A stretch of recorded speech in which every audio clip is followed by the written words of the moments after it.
Bonjour, vous avez obtenu Charlotte complètement par hasard ou alors vous la voulez, tant mieux pour vous, et vous voulez savoir comment bien l'équiper et comment bien la jouer, eh bien cette vidéo est faite pour vous. Tout d'abord, Charlotte est une détentrice d'un œil divin cryo et elle utilise un appareil photo pour refroidir les fesses de ses ennemis. Pour ses attaques normales, visant ses cibles à l'aide de Monsieur Vérité, donc c'est le nom de son appareil photo, Charlotte enchaîne jusqu'à 3 attaques et inflige des dégâts cryo. Son attaque chargée consomme de l'endurance pour déployer Monsieur Vérité après un moment de préparation et infliger des dégâts cryo de zone. Son arc est pneuma et régulièrement, après avoir utilisé une attaque chargée, une épine d'inhalation qui transperce les ennemis est libérée pour infliger des dégâts cryo de zone chargés d'énergie pneuma sur les ennemis.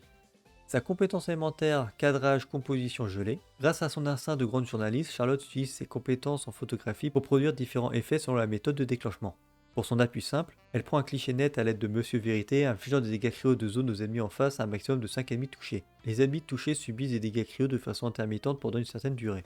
Pour son appui long, en activant le mode visée de Monsieur Vérité, le viseur peut s'agrandir jusqu'à atteindre la taille maximale. Dans cet état, Charlotte peut se déplacer et changer d'orientation. Lorsque le mode visé se termine, Monsieur Vérité inflige des dégâts cryo aux ennemis verrouillés dans son viseur et applique des dégâts cryo de façon intermittente comme pour l'appui simple.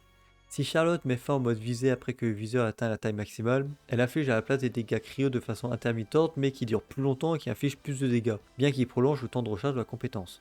Pour son déchaînement élémentaire, pose corroboration complète, qu'est-ce que c'est que ce mot? En condensant de la glace pour créer l'emblème de l'oiseau de vapeur, Charlotte crée un champ de fake news qui inflige des dégâts cryo de zone et ressort les PV de tous les personnages de l'équipe à proximité selon son attaque. Tant que le champ est actif, Monsieur Vérité, putain j'adore trop ce nom, attaque les ennemis à l'intérieur de façon intermittente pour leur infliger des dégâts cryo. Lorsque le personnage est déployé à l'intérieur du champ, les PV sont restaurés de façon continue selon l'attaque de Charlotte. Au niveau de ses passifs, moment d'impact. Lorsqu'un ennemi affecté par le dot de l'appui long de la compétence élémentaire est éliminé, son temps de recharge diminue de 2 secondes. Le temps de recharge peut être diminué 4 fois tous les 12 secondes de cette manière.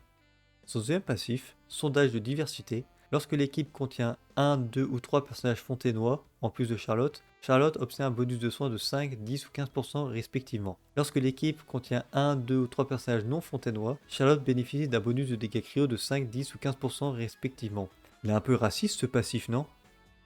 Pour ses constellations, je l'ai présenté puisque c'est un personnage 4 étoiles, vous aurez plus de chances d'en avoir. Pour sa première constellation, lorsque le déchaînement a effectué un soin sur un personnage, ce dernier obtient une marque de vérification pendant 6 secondes, qui le soigne une fois tous les 2 secondes pour une valeur équivalente à 80% de la taille de Charlotte.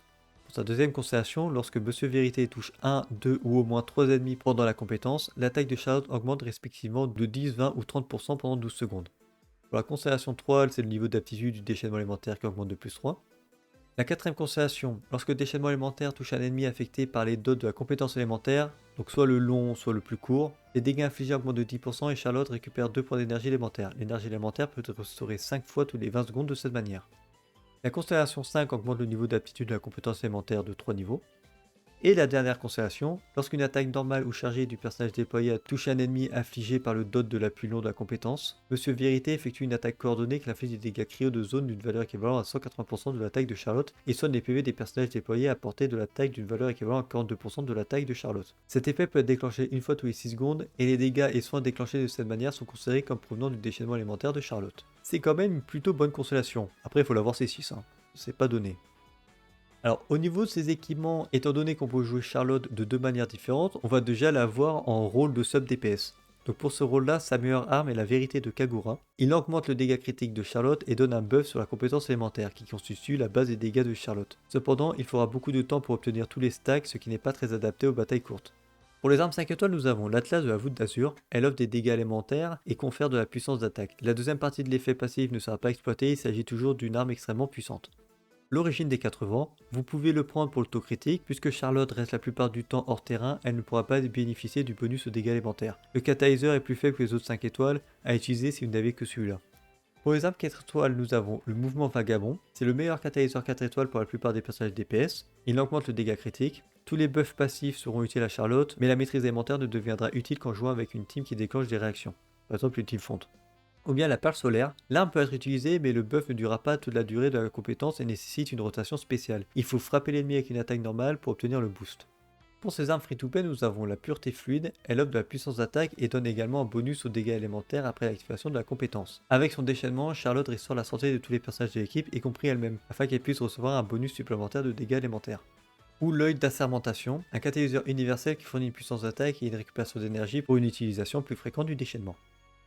Pour ces artefacts, nous avons le set Troupe Dorée. C'est un ensemble d'artefacts qui confère un buff sur la compétence élémentaire même si le porteur n'est pas sur le terrain. C'est le meilleur set pour Charlotte puisque ses dégâts proviennent de sa compétence. Vous pouvez faire un mix de 2 pièces attaque pour cent et 2 pièces attaque pour cent. C'est le mix le plus simple à obtenir en raison de sa viabilité.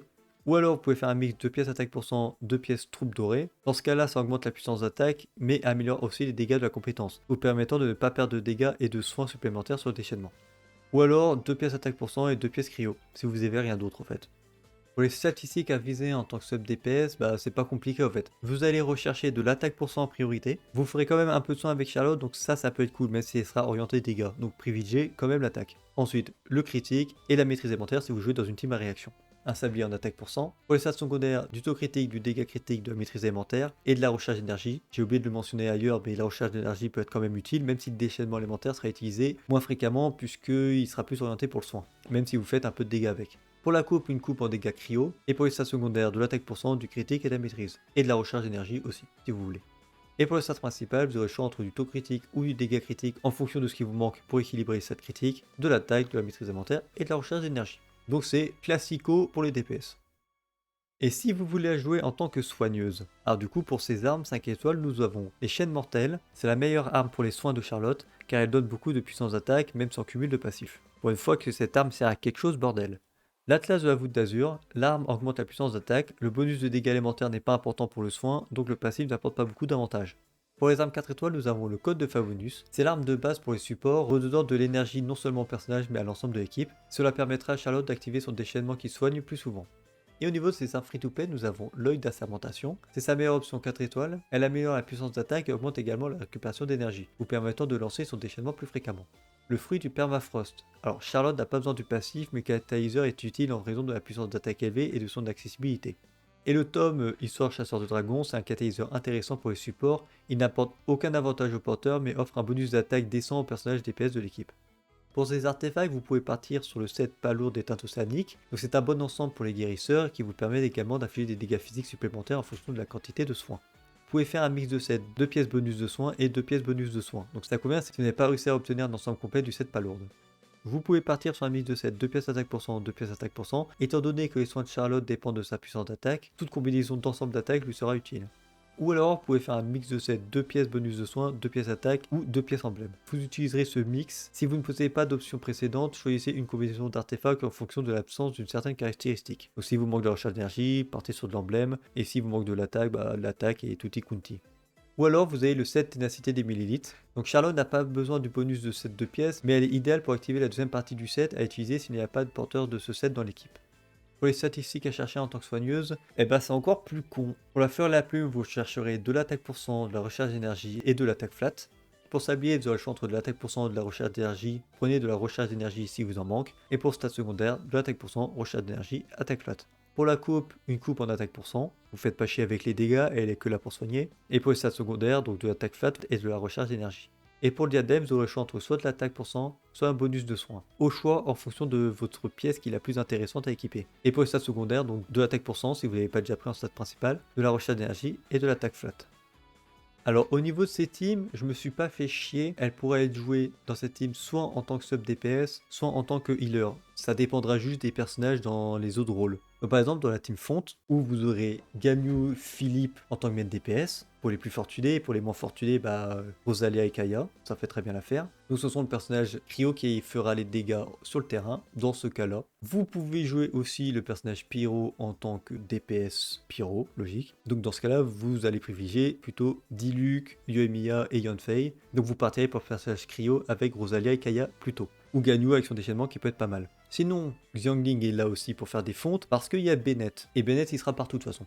Donc pour le dernier personnage, ça sera au choix. Soit vous partez sur un personnage Anemo du style Kazuha ou Sucrose, pour ne citer que, pour la baisse de résistance élémentaire et le contrôle comme d'hab. Vous pouvez vous amuser à avoir un personnage Dendro pour avoir la réaction de brûlure. Comme ça, vous pourrez faire des fontes plus fréquemment, enfin, si l'applicateur Dendro est assez bon. Ou alors, vous pouvez partir sur un support cryo, du style Layla ou Diona, si vous voulez jouer Charlotte plus version offensive. Du coup, là, ça sera intéressant d'avoir un peu de protection et de soins. Et Bennett, qui apporte un énorme boost d'attaque, qui apporte des soins de débile, et que dans ce cas-là, vous pourrez jouer Charlotte en sub DPS. Ça a l'air un peu brouillon, mais si on réfléchit bien, ça c'est clair. Démerdez-vous avec ça.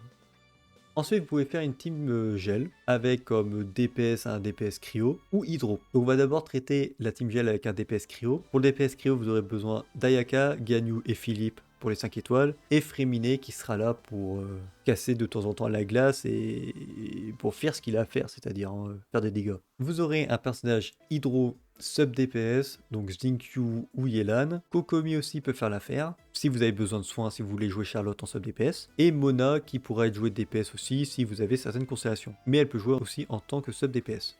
Et pour le dernier personnage, donc des personnages Anemo pour la baisse de résistance élémentaire et le contrôle de full, putain je me répète tout le temps, c'est dingue. Sucrose, Kazuha ou Jin. Jin pour le soin, c'est cool. Ou bien vous pouvez partir sur un autre personnage cryo support, Layla ou Diona, ou Kokomi et Barbara si vous n'avez pas déjà mis Kokomi déjà dans l'équipe. Si vous voulez partir sur une team gel mais avec un personnage hydro DPS, bah vous pouvez utiliser Ayato et Tartaglia, ou Mona aussi. Je crois que Mona C2 elle commence à taper fort, ou C1, bon, je sais plus. Et du coup dans ce cas-là, pour le personnage cryo, vous pourrez utiliser Rosalia ou Kaya.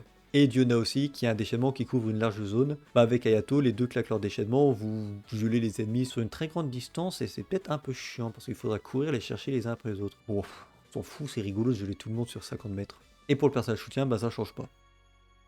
Et pour finir, nous avons une team en supraconduction, donc ça sera pour les DPS physiques. Donc là, on va partir par exemple sur le cas de Razor, qui est un DPS électro, physique. Vous aurez besoin d'un autre personnage électro qui appliquera du coup l'élément en plus de Razor, même si Razor il applique très bien l'élément. Donc Fischl, Yaimiko, je l'ai pas mis mais elle peut le faire le café. Raiden et Beidou peuvent être efficaces dans ce rôle-là. Ou Kishinobu aussi pour les soins si vous voulez jouer Charlotte en tant que dégâts. Et Elisa avec le Tom Malice prototype peut soigner. Comme ça apporte un peu de soins et que Charlotte même en sub DPS apporte un peu de soins, bah finalement vous aurez une bonne quantité de soins. Donc c'est ça, c'est cool. Yunjin peut être joué aussi à la place de deuxième personnage électro pour augmenter les attaques normales de Razor. Si vous l'avez C6, c'est encore mieux. Ou si vous avez envie de la jouer, bah, faites ce que vous voulez. Et pour le personnage Cryo en sub DPS, nous avons Rosalia, Kaya, qui sont là pour apporter de l'application Cryo et des dégâts supplémentaires. Si vous jouez Charlotte en sub DPS, alors Layla et Diona en support, ça peut faire l'affaire. Ou le Zong, pourquoi pas. Si vous faites un mix le Zong avec Yunjin, vous aurez aussi la résonance Géo qui augmentera l'efficacité du bouclier, donc c'est pas complètement déconnant.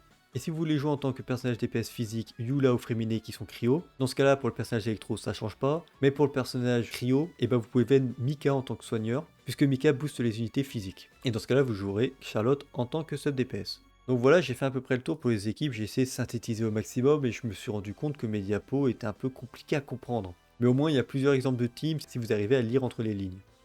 Bon, au niveau de l'apparence de Charlotte, elle est ok tiers. Elle n'est pas éblouissante de son cara design, mais elle est suffisante pour un personnage 4 étoiles. Faut pas attendre grand chose des personnages 4 étoiles. Au yo-yo, ils veulent se faire de l'argent, donc ils y vont à fond pour les 5 étoiles. Les 4 étoiles, c'est voilà, c'est un peu en dessous. Mais ça reste bien, voilà.